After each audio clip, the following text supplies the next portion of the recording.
Bizda demak har bir ilmimizda, shar'iy ilmlarimizda bundan keyin bilingki, tafsir ilmida bo'lsin, hadis ilmida bo'lsin, bir ilmni aytishliklarda ulamolar uning lug'aviy ma'nosini aytadi. Lug'aviy ma'nosi der ekanmiz, tarjimasini aytadi. Arab tilida tarjimasini aytadi-da, keyin shar'iy ma'nosini va islohiy ma'nosini nima uni aytadi. Demak, lug'aviy ma'nosi azonniki e'lon ekan.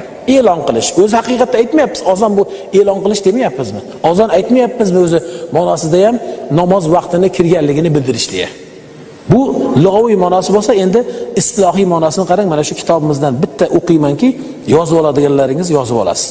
Namoz vaqti kirganligini e'lon qilish. Mana istilohiy ma'nosi. Azonning istilohiy ma'nosi nima deyilsa, namoz vaqti kirganligini e'lon qilish maqsadida maxsus vaqtlarda o'ziga xos tartib va o'ziga xos qonun qoidalar bilan aytiladigan maxsus kalimalar birikmasini anglatadigan so'zlarga aytiladi.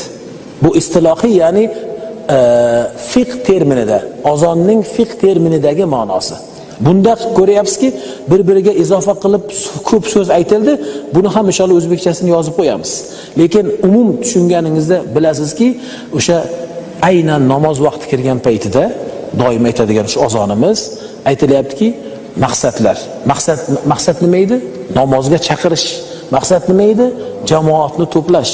Maqsad nima edi? Islom shiori ekanligini bir yurtda turib bildirib qo'yish. O'ziga xos tartibda deganda nima edi? Mana shu siz bilgan azonni 4 takbirini avvaliga, keyin ashhadu an la ilaha illallohni ikkitasini avvaliga, ashhadu anna muhammadar rasulullohni ikkilasini, undan keyin hayya alas salani 2 marta, hayya alal falani 2 marta, falahni 2 marta va albatta as-salat xayrun minan nawmni bomdodda 2 marta, mana shu holatdagi so'nggacha bilgan tartibingiz. Shunday, demak, tartibni buzishlik bo'lmaydi. U azonning asli nimasida emas, sunnatida emas. Masalan, ashhadu an la ilaha illallohni o'rniga ashhadu anna muhammadar rasululloh deyorsangiz, yana qaytasizda boshga qaytmaysiz. O'sha qolgan joyingizdan, xato qilgan joyingizdan aytib kelasiz. Chunki nima deyilyapti? Maxsus tartiblarda deyapti. Tartibi o'sha, odatda siz hammangiz buni Xudoga shukr yodlagansiz. Buni boshida bilib olishligimiz nimaga bizga foydasi bor? Bundan keyingi o'rganadigan hukmlarimizda o'shani sizga eslatib turamiz. Azonni terminida, azonni ma'nosida, shar'iy ma'nosi nima deyilganida deya aytgan paytimizda sizga bu qoida bo'lib, bundan keyin birinchi kundan boshlab ko'z oldingizda buni qoidasi turishlik kerak. Shunda aytildi, qarang, o'ziga xos tartibda, o'ziga xos qonun qoidalarda.